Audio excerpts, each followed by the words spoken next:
So good morning, dito tayo sa Dyno Pro Nagtahan, Dyno Pro Manila.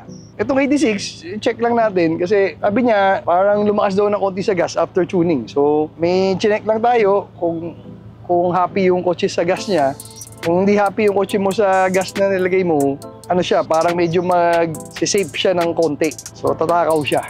So yun, then tune tayo ng Supra dito sa Dyno Pro. Ayan, lipat tayo Dyno today. Dito muna, then kabila naman, Motul. So yun, so let's see how the day goes dito sa Speedworks.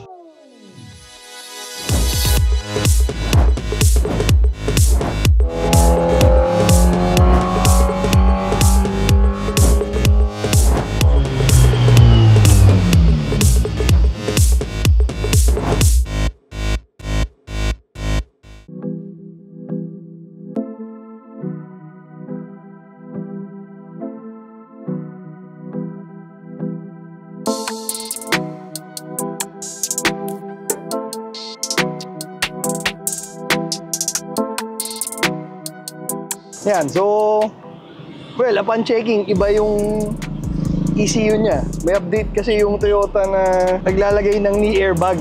So, nung naglagay ng knee airbag, kamukha sa shop car na Supra, yung ECU na version na nalalagay nila, syempre mas bago. So, hindi pa kilala ni ECU Tech. So, kailangan natin i-submit sa ECU Tech yung ni-read natin from the ECU. Then, i-open nila yon, tsaka natin matutune. Okay, thank you. Thank you. Okay, so lipat na tayo sa kabilang dyno.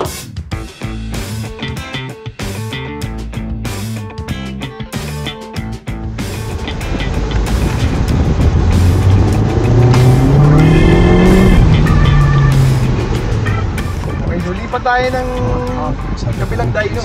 Pero para sulit yung oras sa car, audiobook. Tayo ng book para matuto tayo ng kahit ano, customer service, kung ano mang pwedeng gawin.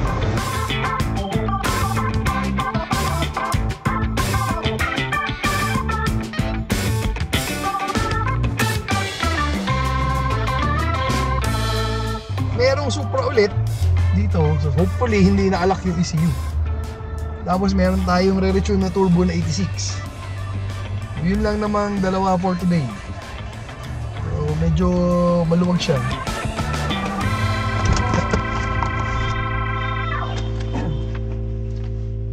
Okay, so dito tayo sa Motul pero wala pa yung Dyno na car. Kasi 1 o'clock pa schedule niya. So, napaaga kasi tayo tapos doon sa kabila. Dahil naka-lock pa ECU. We need to submit it to ECU Tech bago ma-tune. So while we're here, hindi masayang oras, reply tayo sa mga messages. So usually, ako lang naman sumasagot or si Ryan. Dalawa lang naman kami. So kung may tanong kayo, send nyo sa page, kami rin yun.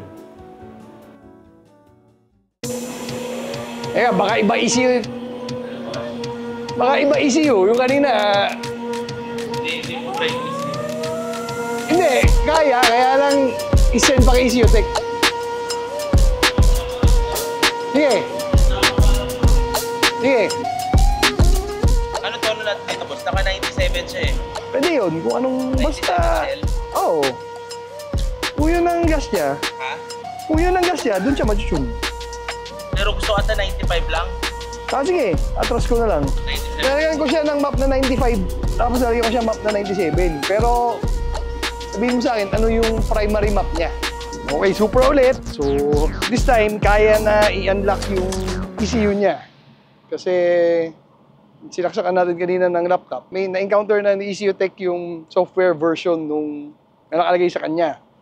So, unlock na natin gamit yung B-Flash.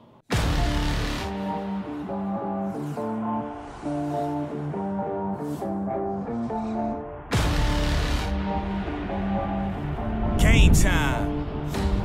We about to kick off. Ready? It's time to move the chains. You dig? I wanna see that first cleat when it hit the ground. Teams line up and it's going down. NFL season is back around. No matter what B, gotta rep the town. Been waiting all years to get the crown. Unlock. Bis naman ma-unlock. Kaya na kailangan mo i-back up.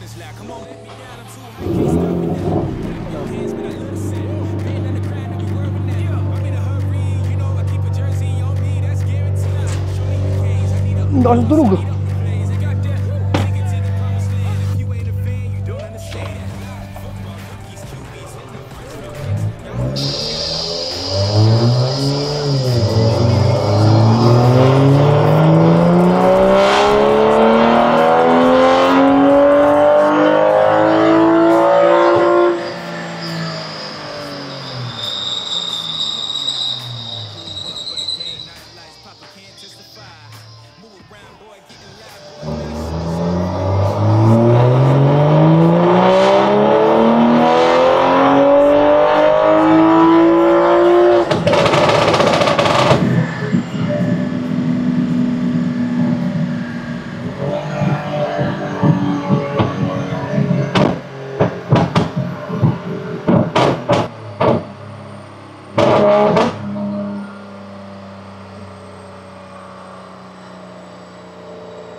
Wala na, yun na.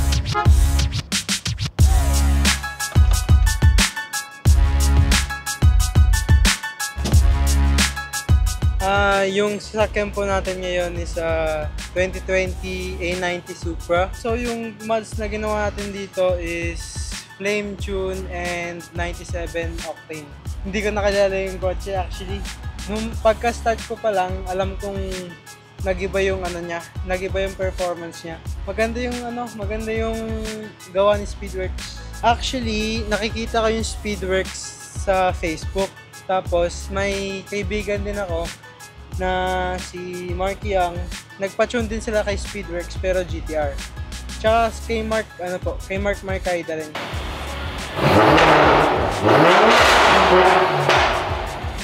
Nadidinig ko yung parang kaya lang mas madali pag umaandar. Kapag hindi mo ginagamit, balik ka sa 1. Okay, so okay na. 427 wheel horsepower sa 97 octane na gas. Flame maps,